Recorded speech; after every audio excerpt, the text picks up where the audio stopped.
Saudari-saudaraku yang terkasih, berjumpa kembali bersama saya Romo Antoro dalam Renungan Harian Jumat 28 Agustus.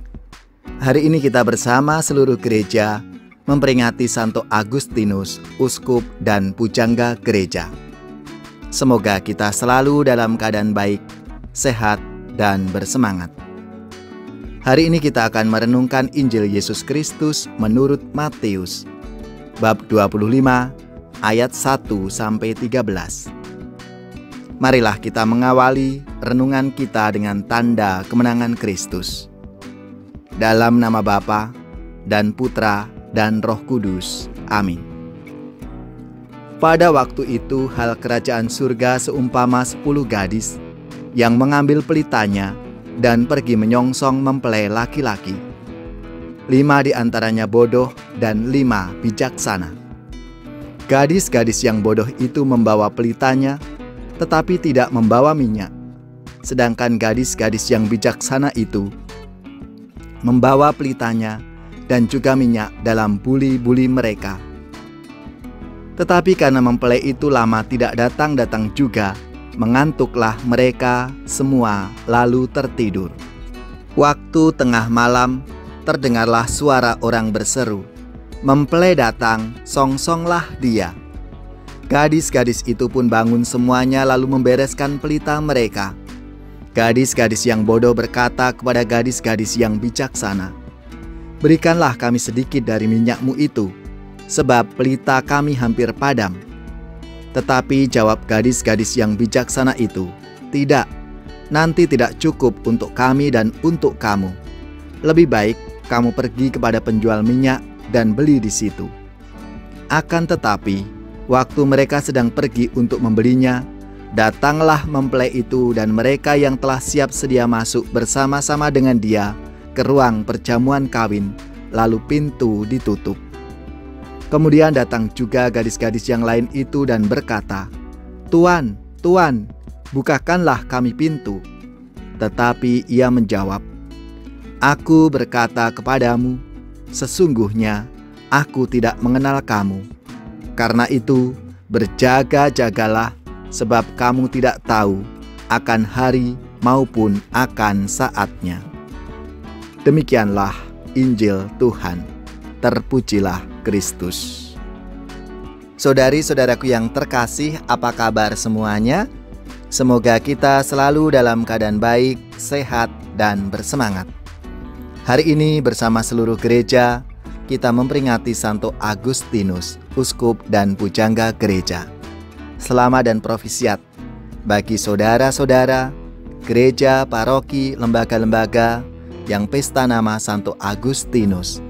Semoga semangatnya memberi inspirasi dalam hidup dan karya pelayanan kita. Saudari-saudaraku yang terkasih, siapakah itu Santo Agustinus? Ia lahir di Tagaste, Afrika Utara. Ayahnya seorang kafir, tapi ibunya seorang Kristen yang saleh, yaitu Santa Monica. Ketika ia mulai mengajar di Milan, bertemu dengan uskupnya yaitu Santo Ambrosius. Ia bertobat, meninggalkan kesesatannya, dan dibaptis pada malam Paskah tahun 387. Kemudian bersama dengan beberapa teman mulai hidup membiara. Tetapi ia segera ditemukan oleh uskup Hippo yang menabiskannya menjadi imam. Setelah uskup wafat, ia menggantikannya sebagai uskup Hippo. Ia hidup bersama dengan beberapa rohaniwan dan menulis peraturan-peraturan hidup bersama dalam Serikat Religius. Ia meninggalkan banyak tulisan dan diakui sebagai pujangga gereja barat yang paling menonjol. Dalam bukunya Confessiones atau pengakuan, mengakui kesesatannya dan memuji bimbingan Tuhan. Pengaruh teologinya masih dirasakan sampai saat ini.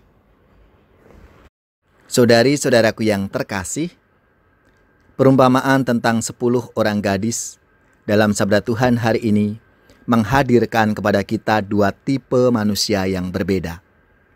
5 gadis bodoh yang tidak mempersiapkan minyak cukup untuk pelitanya, dan 5 gadis bijak yang menyiapkan minyak cukup bertahan lama. Tentunya kita semua akan memuji 5 gadis yang pintar karena kesiapan mereka. 5 gadis yang bodoh akan dicela karena ketidaksiapan mereka. Mereka adalah orang-orang yang membuat persiapan untuk menantikan kedatangan Yesus mempelai laki-laki. Saudari-saudaraku yang terkasih, orang Kristen awal menyadari bahwa kita diciptakan untuk sebuah kesatuan hidup dengan Allah, dan kehidupan di dunia ini adalah sebuah ziarah ke rumah yang sesungguhnya. Santo Agustinus pernah mengatakan, "Engkau telah menjadikan kami seperti dirimu sendiri, oh Tuhan, dan hati kami tidak akan tentram sebelum beristirahat di dalam Engkau." Saudari-saudaraku yang terkasih, kita hidup di dalam waktu antara kedatangan Yesus yang pertama dan yang kedua. Kita tidak tahu saat yang tepat kapan Ia akan datang. Melalui sabda Tuhan hari ini, lewat perumpamaan yang kita dengar bersama, mengajak kita semua untuk selalu bersiap-siap untuk berjumpa dengan Tuhan setiap saat, kapanpun kita. Ku siapkan hatiku Tuhan, tu dengar firman-Mu saat ini. Ku sujud menyembah-Mu Tuhan, masuk hadirat-Mu saat ini. Curahkan urapan-Mu Tuhan bagi jemaat-Mu saat ini. Ku siapkan hatiku Tuhan, untuk dengar firman-Mu. Firman-Mu Tuhan tiada berubah, dahulu sekarang selama-lamanya tiada berubah.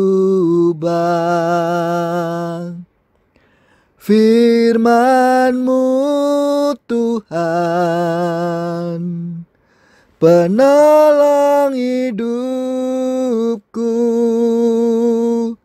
Ku siapkan hatiku Tuhan, untuk dengar firman-Mu. Semoga saudari-saudara sekalian, keluarga-keluarga komunitas kita, orang-orang yang kita doakan, mereka yang sakit, yang menderita, seluruh tugas, belajar, pekerjaan, usaha, serta karya pelayanan kita, dibimbing, dilindungi, dan diberkati oleh Allah yang Maha Kuasa, Bapa dan Putra dan Roh Kudus. Amin.